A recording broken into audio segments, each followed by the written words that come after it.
Hello, all you reloader people out there that are watching my YouTube channel. I'm not a very good narrator, like I said before on the first video I did. It was called The Fastest Way to Prep Your Brass on 223. But I do most of my videos outdoors. My channel is based on visiting Wisconsin, places to go. But being that I'm in this hobby, I'd like to share some of the stuff that I do. I've been doing it for almost 40 years now, and I'd like to share some of the stuff that I have learned over the years. And one of the things that I would like to point out today is the last video I did, and I hope you guys look at it first. And there's something in there that I have to cover to make me feel right about this. We had problems with lubrication after we prepped all our brass. There was a lot of sticky film on the brass and that, and I didn't know how to get it off. You know, we tried putting it through the tumbler with the media, and the media stuck to it, and left it in there for a couple hours, and looked at it. Was worse than it looked when it had the lube on.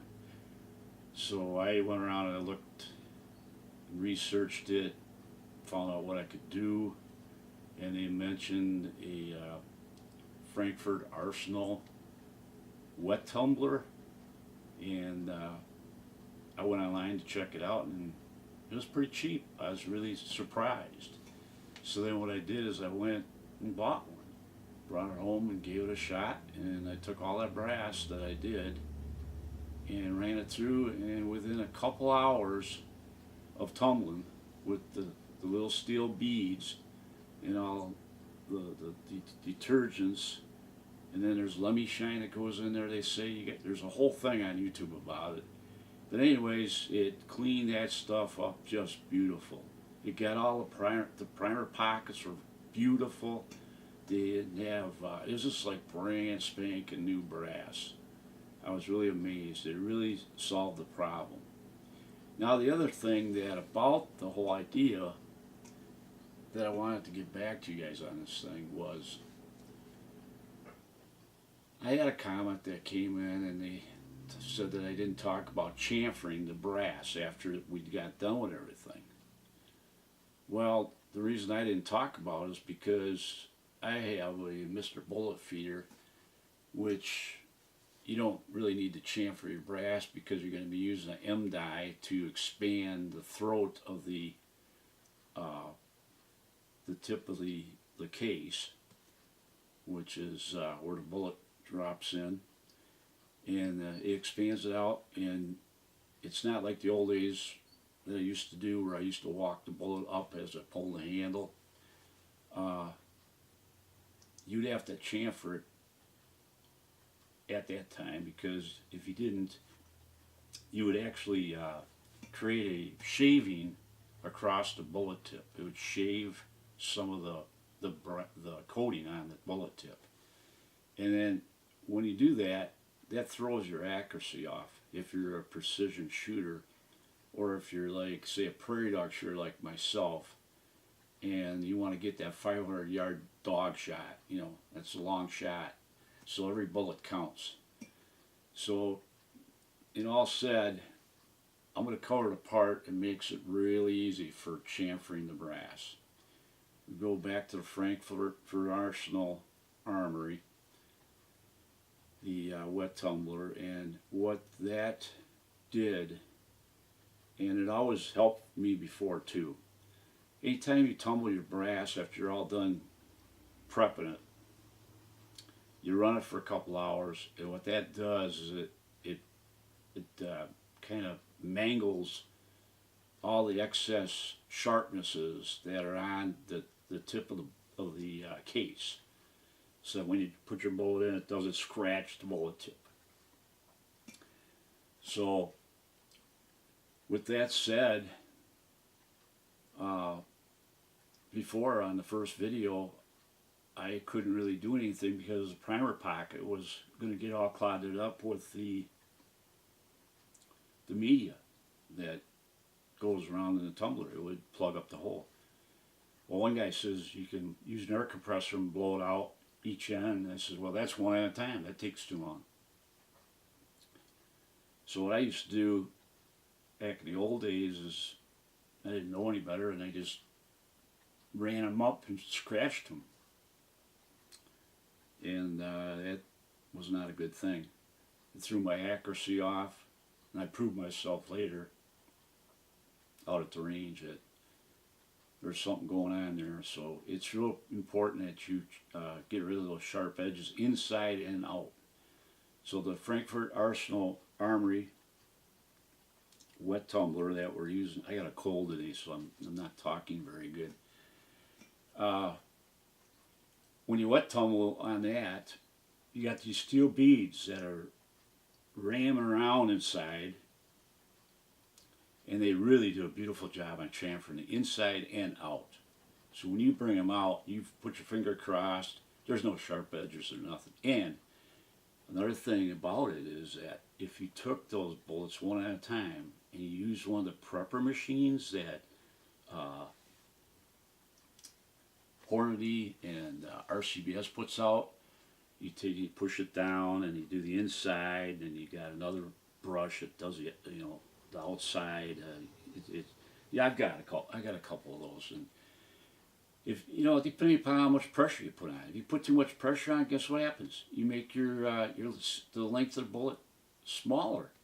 If you're going to shoot really accurate competition shooting, you would want to make it so that every single bullet or every single case is exactly the same length. So that's very important. And then I talked about the retting die. The retting die is the best seeder in the world. That there, you can dial that in. So once you got the length of your case right, and you're doing thousands of them, there's no reason you can't use a progressive loader, as long as you put that retting die in there. Because the two important things that I think is to have the bullet full sized all the time. And that's another thing I forgot to mention. This deal down here, this motor that we use to trim the brass, this takes care of it to the length, to the specs that you need on every time. So when you're using a hand job where you're cranking it, you put too much pressure on and you don't get the same length. Where when this is mulling in there and you pull the handle down, you actually get perfect every time, because it can only go so far. And like I said in the first video too, when you pull it down, don't just keep going fast. Just put it down, let it trim, do its thing, and then go back up with it. And you'll have perfect lengths on all your cases. So that was pretty much what I've learned over the chamfering of the brass. And a guy emailed me, and or not emailed me, made a comment, and he said, "What about chamfering?" And I thought it was important to cover this. It really was very important. So the chamfering will be taken care of. All you got to do is wet tumble it. You cannot take lube off with dry media. You're going to have a mess. I mean, some guys will say they do it and it works, but I couldn't get it to work. It was just, you had stuff stuck to it, and it made it black, smeary looking and everything else. Maybe it was the lube I was using. I think I was using the Dillon stuff. I don't know. I can't even remember what lube I was using. A lot of it's pretty old. It might have been that too. I don't know. But it worked. I mean, it went through the trimmer really nice, because you got to have the lube on your case for that trimmer. Okay, now I'm going to take you to another point that I seen on YouTube the other day about another thing that we should talk about. The press needs to be no wiggle, okay? No wiggle. You don't want no wiggle in this thing, because if you got wiggle in there when you pull the handle down, what do you suppose is going to happen? You're going to have a mess. You got a bench that moves. Powder's gonna You're gonna have it called a powder flip. It's when powder flips out. Okay. There's YouTubes out there how to get rid of powder flip. They say you shorten the spring in the bottom of this rotator plate for your case plate. Okay, I've done that. That helped considerably. It took away the powder flip because when that plate spins around, that case, as soon when you didn't trim the one ring around the spring before, when you push the handle forward and then pull it back, it would snap. Every time I went to the next station, it would snap. And then what that did is if you had a pretty full case, it would have powder flip. It'd come out. You don't have that problem if you do cut that one ring off of that spring underneath that ball that's underneath the shell rotator plate. I'm trying to cover stuff that's important. And I'm probably not doing a very good job, but I'm doing the best I can. Like I said, I'm not a guy that does these things, but being that this was my hobby, I thought it'd be a really good thing to get out here. It's really hard to do it. You're talking to a camera, there's no way around, and you're trying to think of what the right things are to say, but that's one point. So having this tight is what I'm going to show you. Now I'm going to have to shut the camera off, and then I'm going to go through this and show you what I did to make the strongest mount in the world. I mean, I shouldn't say the strongest mount in the world, but it seems like it's the strongest mount in the world. And I'll show you it. Okay, this is the way I have this thing mounted. If you look at it,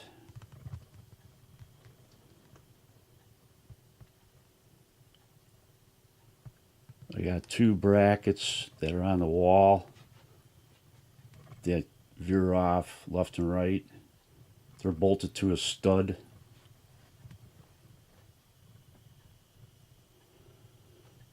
And if this was in a basement or if it was in a garage, you could bolt it to the floor. But I'm telling you, this thing's so heavy that you can't even move it right now. I mean, this is an old pipe I got from my dad years ago. He used it for a drill press. And I can't stress enough on how much it matters that the press is very, very tight and mounted very, very good so that you don't have powder flip and spillage all over the place. And the other thing it does is it actually takes and flips your primer over if you got too much wiggle in it. So this is just a brief thing here. And I don't have anything on the press right now. I just thought I'd shout out to you guys and tell you what I did here. I'm going to put the camera back on the tripod again, and then I got a couple more things I want to talk about. And the vacuum cleaner's right here now. I had to reposition my spot here. This is really neat because I got it set up now to where the vacuum, you can actually reverse it and it becomes a blower. So if you get any spillage on your press and the plate, the shell plate holder, after loading a couple thousand rounds, or not even a couple thousand rounds, a couple hundred, you're going to have a little bit of mess because there's going to be stuff falling down. And that vacuum cleaner is on a blower position now. So every once in a while I'll take it and I'll blow all the stuff off the shell plate. And then sometimes I even take it apart every couple hundred, or not every couple hundred yards, but 1,000 rounds. I'll take it apart and lube everything. And another thing, if we go way up here into the ceiling, I've got mirrors on my hoppers. The mirrors are pointed down so that this press is very, very tall. I got to use a step ladder, and it's really a bear to adjust my Mr.Bullet feeder because you have to set that up and use shims and everything to get your bullets to drop properly. So it's up and down a ladder to do that. So the mirrors work out good once you got everything set up because it tells you, you know, what you got in your hopper and, you know, both hoppers actually. And one thing I didn't do yet, which I think I'm going to do, is the case feeder up there. I think if you welded something like a bracket that goes around that round tube and put a flat end on the end, you can mount that to the stud on the wall. And then when you pull the handle down, that all those hoppers up there are not going to shake and do some more powder flipping, which we do not want. You don't want powder to flip out of your case. So I don't have too much problem with that after loading that last 6,000 round batch of 223s. But I'm going to show you how they turned out after I tumbled them. And you'll be impressed. So hang on a second.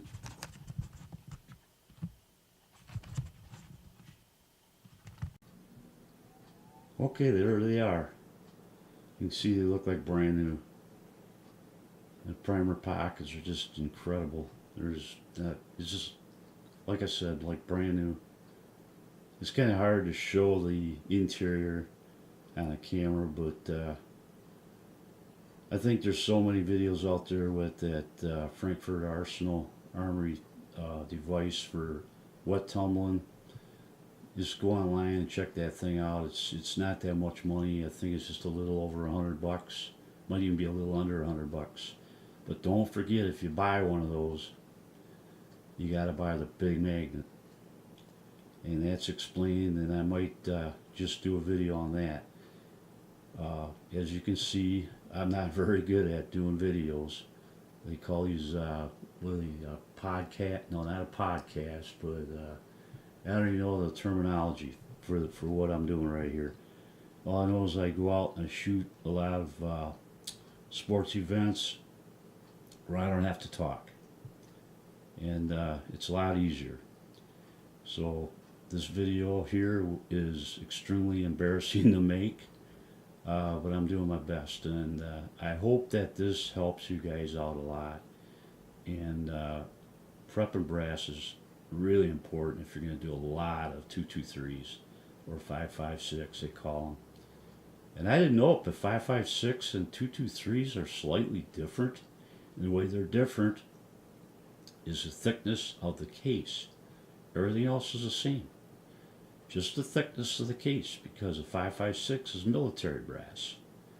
So that's why when you load them, a lot of times you load a Remington or a Winchester, bought ammo, and they're going to shoot a little different sometimes than a military brass. So if you're shooting that prairie dog at 500 yards, you might miss them if you mix a Winchester or a Remington in there. So give this stuff a thought and see what you think. I know there's a lot of guys out there that probably would like to prep brass really fast because it's a pain in the butt to do it the old-fashioned way. And I'm talking about the Dillon hand swager. You know, even with that, you know, guys are trying to fix it, put a spring on it, so all you gotta do is throw the thing in and it spits it out into a bucket. And that's still slow. I mean, who wants to do that? So watch my first video on this, and then watch this one. And I think you're gonna thank me for this. And don't be afraid to leave a comment. I'd like to hear some of them. Because if I hear a comment that sounds not too bad, that I did okay, I'm going to maybe practice a little more on this stuff. Do some more blogs. That's what they call them, blogs. Video blogs. That's where two idiots sit together and they talk back and forth. And I might do this with some other stuff. My brother's in the shotgun shells. Maybe we'll have a BS section or a session about how to load shotgun shells. So I'm going to sign off now. I think I bored you enough, but hopefully you got the point on everything else. And you folks have a great day, and God bless. Oh, and then I'm sorry. I was supposed to tell you guys to, this is unprofessional. Please subscribe and give me a like if you like the video. And if you don't like the video, don't click it because it makes me feel bad. But that's all right. If you want to click the don't like, that's fine with me. I'll just throw it in the garbage. So I'm signing off now. This is the final. And hopefully I'll get better at this and I can do some more blogs. Thank you for watching.